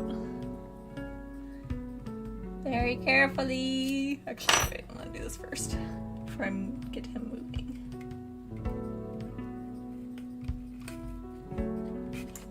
Okay, stay there. Do not move, bug. I know you're dead, but do not move more. Oh my god, come on. It's like awkward. Most awkward angle to be in. Let's see. Scoop. Please. Please take your leg out. Don't let me break it. Oh my god, oh my god, oh my god, oh my god. Come on, come on, come on. I'm gonna cry, please. Come on. Come on. Let's see, I might need to move this one. I'll fix the antenna later, I just need to move it out of the way. Here, antenna, you go over here for a second.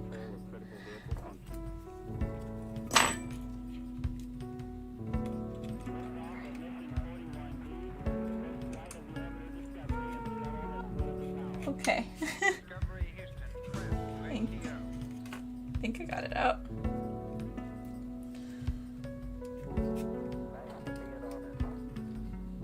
One day I will have a macro lens and we'll have the best bug pinning streams ever. But macro lenses are like ridiculously expensive. And I don't make that good of money. It's definitely a big dream lens of mine though. Oh, I'm so scared to pull on his feet. Come on.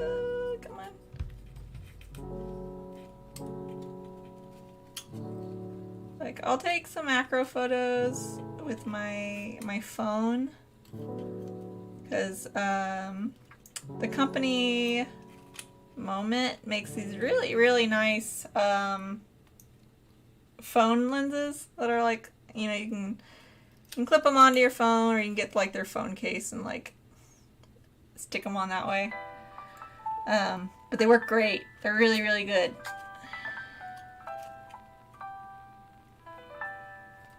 But I want a real macro lens.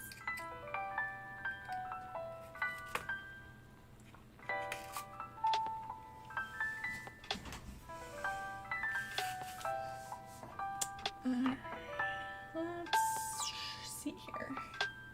I think I'm just gonna move both the antennas out of the way until I can get the feet where I want them.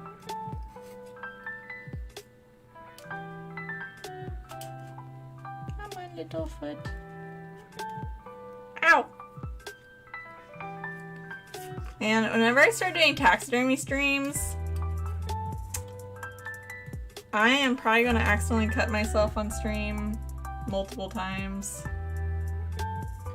Or poke myself. It's gonna be a bad time for me.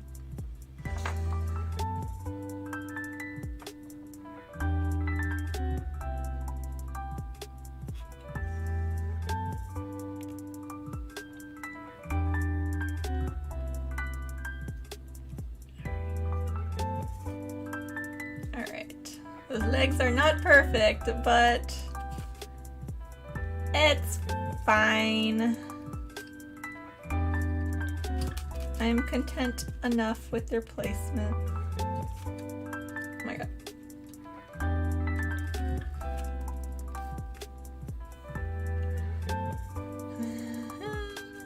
I'm gonna go like that.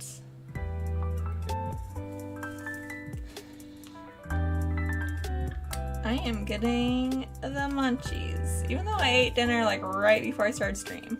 So I guess I've been streaming for 2 hours.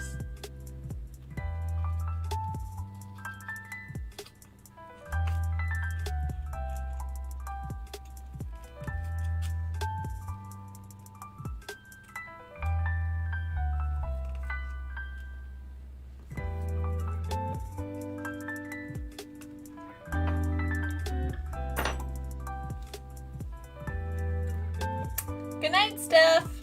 Thanks for stopping by.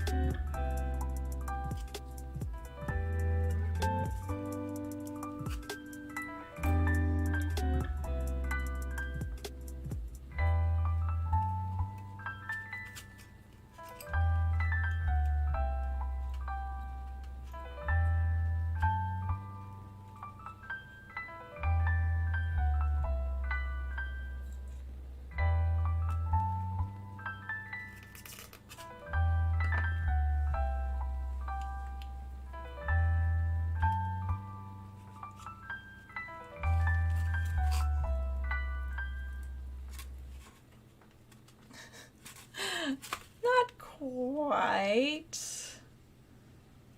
even, but getting there.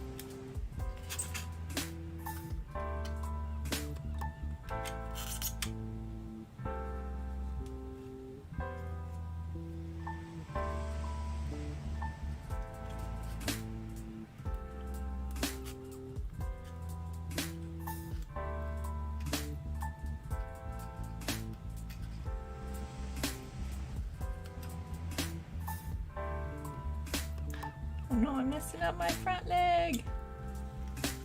Stay. Oh no. Messed up one of my legs. Not to a point that it's unfixable, but definitely annoying. So you have to be careful about like shifting things too. But yeah, you can see his front leg. Worked so hard on that one too.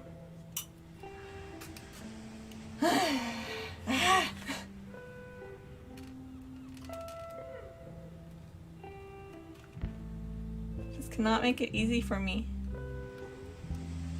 I'm so scared I'm gonna break his leg.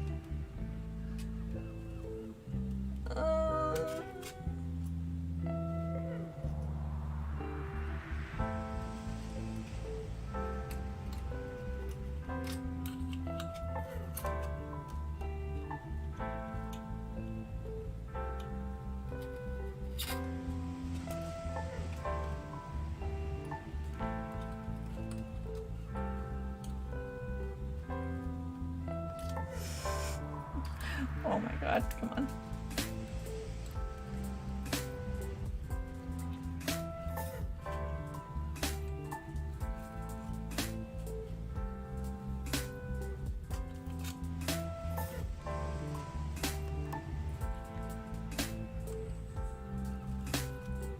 I'm getting like supreme stress from this. Oh my god.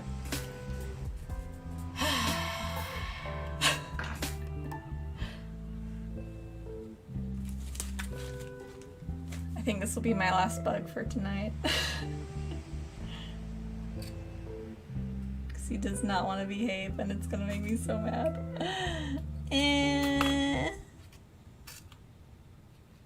Just do what I'm telling you, bug.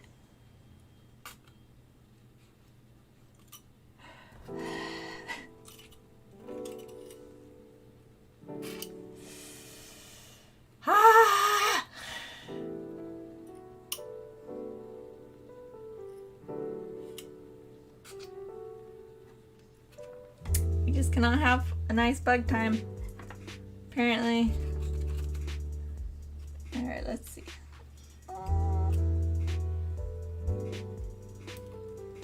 Let's see. Do that. Do like that. Then do like.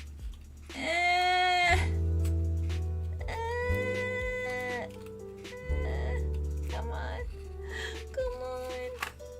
There we go. Okay. And see, look, I messed up the other one while doing this. I am in pain. The bugs are not being kind to me today.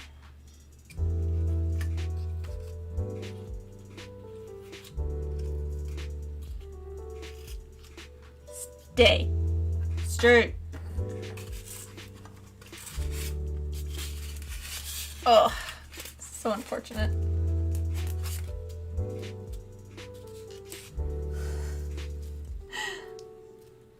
Honestly, I should have just kept going down. This is a very awkward position.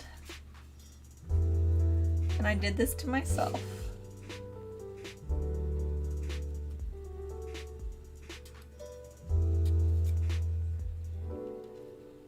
Oh my god, don't move. Good. I think I'm just gonna accept that this beetle is probably not gonna turn out super well. But I'm gonna try.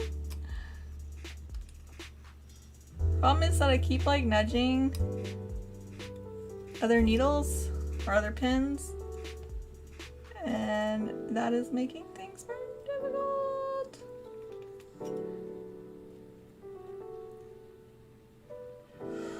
Ooh.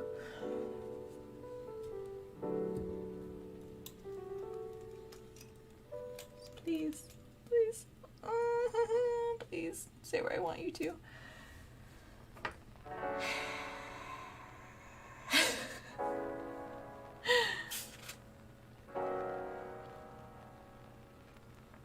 I think this is the most stressed out that I've been on a stream.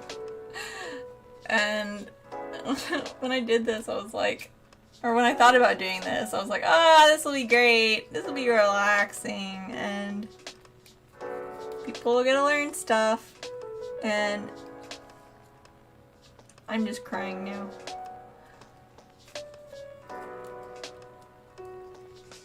I just cannot have a nice relaxing bug pinning stream. Because the bugs do not want to behave.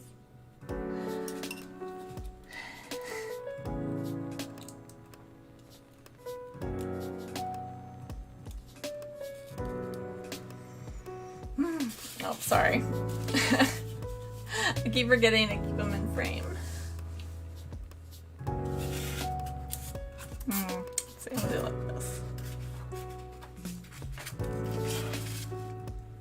Just have that last little leggy there.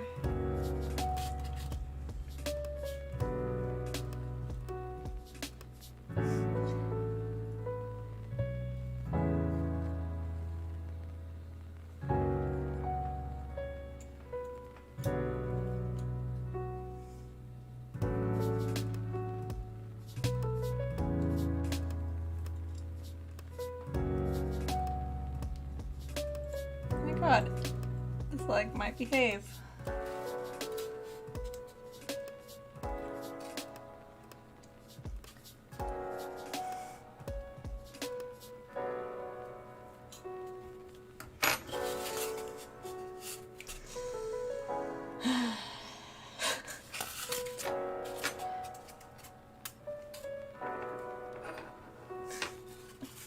I would show you guys my work, but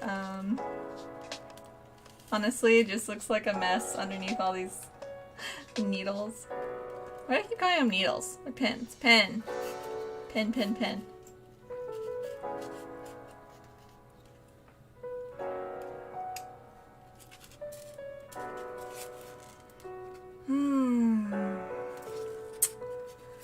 Alright.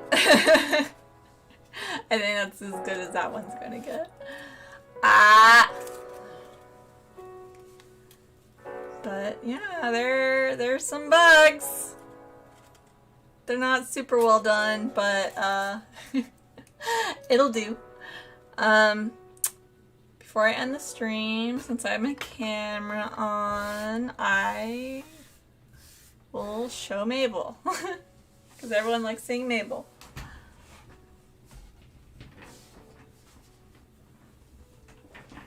Oh my god. Alright, let's go look here. Mabel, come here. Come here. Oh, Mabel. Yeah.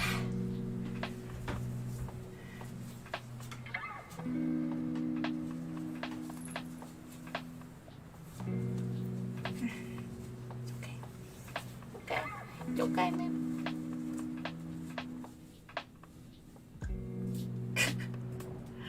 There's a Mabel. She just don't like being on her back. I'm trying to get her to like, hold on. You guys can see the camera.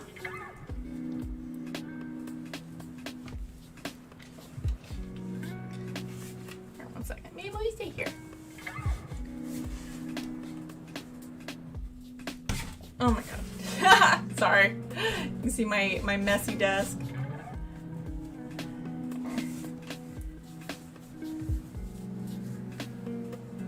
Boop, boop, boop, boop, boop. There's a Mabel! She says, put me down. Mabel. Alright. Well, thank you guys for sticking around. I'm probably gonna this is my first time that I've done like a bug pinning stream, and I've definitely learned a lot as far as like what I want to do in the future to make it a little bit more visible for you guys. I'm gonna figure out a way to do top down with my camera, so it'll be easier like having it top down and then also having like a good light whenever I decide to do this again, which I don't know. I need more bugs. But yeah, I'm going to go and do something else.